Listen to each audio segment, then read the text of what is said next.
गोहाना में एक बड़ी ऐतिहासिक चीज़ मैं इसलिए कहूँगा कि फिर उसका जिक्र हर जगह होने लगा। राहुल गांधी आए और उन्होंने बताया कि कैसे जलेबी की फैक्ट्री लगेगी, और उसके बाद एक बयानों की बयार सी आई। तो मैं उस पूरे के पूरे इंसिडेंट को समझना चाह रहा हूँ, क्योंकि उसके बाद न सिर्फ हरियाणा की राजनीति में जलेबी बहुत सक्रिय हो गई, बल्कि दिल्ली यानी तख्तोताज जहाँ से चलता है, वहाँ पर जब चुनाव जीते तो उस दौरान भी गोहाना की जलेबी खूब खाई और मशहूर हुई। देखिए, ऐसा है कि राहुल जी इलेक्शन के दौरान हरियाणा में आए।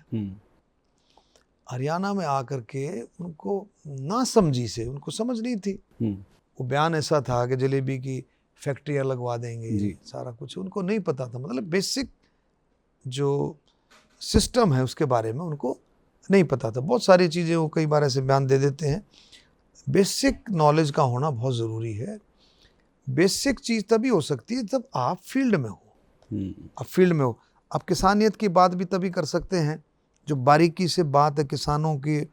कभी लोन की बात आती है, कभी फसल जो है नेचुरल तरीके से, जो है नेचुरल क्लाइमेटीज़ हैं, नेचुरल क्लाइमेटीज़ आ गई, फसल इफ़ेक्ट हो गई, ओले पड़ गए, बारिश आ गई, कहीं तेज़ हवाएं चल गई, अलग अलग तरीके से जो है आप समझें, कहीं बारिश नहीं हुई, तो अलग अलग तरीके हैं फसलों को इफ़ेक्ट करने वाले। लेकिन ये तभी पता लगता है जब आप फील्ड में हो।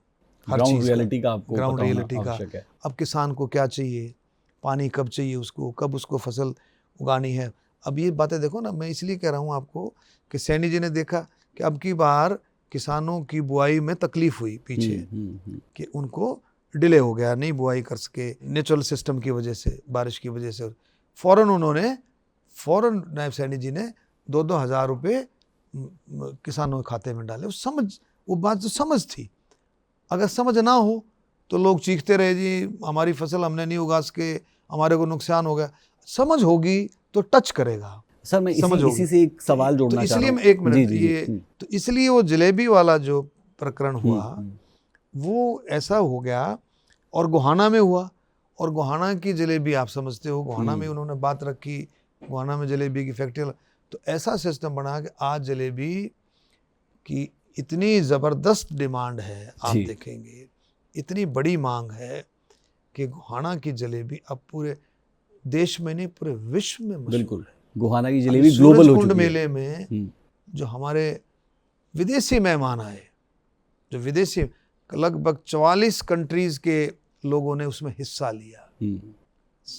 7 देश तो हमारे थीम पार्टनर थे। हर एक कंट्री के लोगों ने जलेबी के बारे में, मैं हकीकत बता रहा हूँ, जलेबी के बारे में जरूर चर्चा की, जलेबी को टेस्ट किया। इसी तरह से देश के अलग अलग कोनों से आए हुए हमारी, देखो छोटा सा मैं उदाहरण देता हूँ, उड़ीसा की डिप्टी सीएम हमारे वहाँ पर जब आई तो उन्होंने मैं उनके साथ था एज ए टूरिज्म मिनिस्टर, तो वो डिप्टी सीएम भी है, टूरिज्म मिनिस्टर भी, कि शर्मा जी जलेबी खानी है, नहीं समझे, जलेबी खानी। तो वो रास्ते में रुक गई, तो रास्ते में कोई और वो था, स्टॉल लगा हुआ था, तो जलेबी ली। तो उनको जलेबी थी वो कहीं दूसरे स्टॉल की, कहीं दूसरे स्टेट की, लेकिन उनको ये था भी गोहाना की है। अच्छा। तो फिर मैं उनको गोहाना वाले स्टॉल पे लेके गया, हरियाणा वाले। तो मतलब जलेबी का मतलब ही गोहाना हो गया। तो आप इसके लिए क्रेडिट देंगे राहुल गांधी को कि उन्होंने ग्लोबल किया गोहाना की जलेबी को? इसको सारा क्रेडिट दूंगा मैं माननीय मुख्यमंत्री नायब सिंह सैनी जी को, जिन्होंने इस बात को पिक किया, इस बात को पिक करके लोगों के बीच में गए, इस चीज़ को लेकर के नेशनल लेवल पर गए। और उन्होंने मेहनत भी, आप देखो मुख्यमंत्री आकर के गोहाना में आते हैं और जलेबी की शॉप पर रुकते हैं, दुकान पर रुकते हैं, और वो देखते हैं जहाँ जलेबी बन रही होती है, जहाँ उतर रही, जब असली बोले जहाँ उतर रही होती है, जो जलेबी उतार रहे होते हैं, वो खुद माननीय मुख्यमंत्री जी ने उतारी। उन्होंने कितना भरपूर इंटरेस्ट उसमें लिया। तो पूरे देश ने देखा, पूरे चैनलों पर चलाए, माननीय मुख्यमंत्री जी ने जलेबी उतारी। ठीक है। उसको लेकर के वो महाराष्ट्र गए, महाराष्ट्र में जीत मिली, दिल्ली में जीत मिली, और मैं निश्चित तौर पर कह सकता हूँ मुख्यमंत्री जी के नेतृत्व में जलेबी बिहार भी जाएगी, और बिहार में भी, क्योंकि अक्टूबर में चुनाव है, 100% निश्चित तौर पर भारतीय जनता पार्टी की या अलायंस की जीत हो। ठीक है, क्योंकि जलेबी को लेकर ही विधानसभा में भी बहुत सी चीज़ें हुई, लेकिन वो विधानसभा से एक्सपंज हो चुका है, इसलिए उस पर मैं नहीं जा रहा। लेकिन इस सवाल के लिए आप, मुझे लगता है, सबसे सटीक शख्स होंगे, क्योंकि आप सेंटर की राजनीति काफ़ी करते रहे हैं और कांग्रेस के लिए भी की है। हेमंत बिस्वा हूँ या फिर हरियाणा से मैं एग्जाम्पल लें, किरण चौधरी, राव इंद्रजीत, बीरेंद्र सिंह, जो लोग कांग्रेस से बीजेपी में आए थे। देखिए ऐसा है, देखो मैं आपको बताता हूँ, ये सोच का फ़र्क है जी।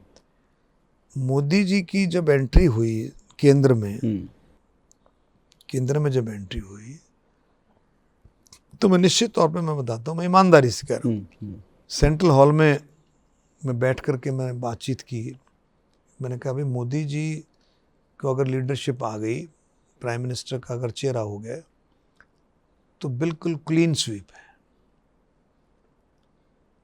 तो लोग हंसने लगे, बोले फिर आप यहाँ क्यों बैठे हो? मतलब एक सोच थी, क्योंकि एक जिसके लिए जो देश की जो सोच है, देश को मजबूत करने की सोच और देश को समझाने की सोच कि हमारा भारत क्या है, हमारा भारत 1000 साल गुलाम रहा, इस सोच को अगर समझाया है तो मोदी जी ने समझाया है, आम जन को समझ में आया है। अब आप देखें, राम मंदिर 500 साल पुराना मुद्दा जो था, ऐसे निकाल दिया जैसे किसी के पाँव में कांटा निकल जाए तो पकड़ करके आप निकालते हैं ना, कई बार चूंटी से निकालते हैं, कई बार हाथ से निकाल देते हैं, ऐसा निकाल। 3 तलाक, धारा 370, 35 से, कितने बड़े बड़े मुद्दे। ये वही कर सकता है जिसके खून के कतरे में, एक एक कण में देश की भावना हो, देशभक्ति की भावना हो। माननीय मोदी जी, अमित शाह जी, दोनों ने मिल करके कितने बड़े काम, कुछ छोटी बात। तो ये वो कहते हैं ना, दूर से एक आदमी का भाव, आदमी के काम करने का तरीका, उसमें कुछ छुपता नहीं है, वो दूर से नजर आ जाता है। आप किसी को देखेंगे, किसी की एक्टिविटी नोट करके आप बता सकते हैं कि इसको ये कहाँ पहुँचेगा। तो मोदी जी जिस भाव से, जिस लगन से गुजरात में काम कर रहे थे, गुजरात में काम कर रहे थे।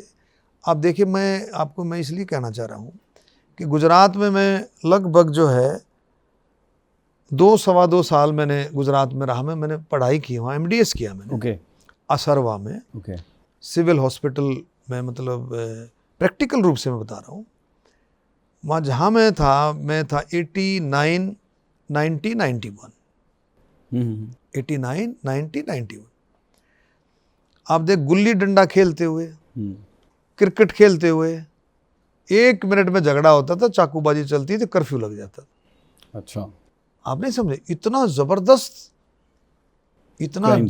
जो है वहाँ पर काम था हिंदू मुस्लिम का, इतना जबरदस्त मतलब सिस्टम था, इतना ज़्यादा कि मैं कह रहा हूँ कितनी बार मैंने इतने थोड़े टाइम में कितनी बार कर्फ्यू देखा हो। और कर्फ्यू जब लगता था, शहर बिल्कुल ठप हो जाता था, बंद हो जाता। मोदी जी की कार्य शैली ने, उनके काम करने के तरीके ने, उनके भाव ने, उनके दृढ़ निश्चय ने कितना बड़ा काम किया।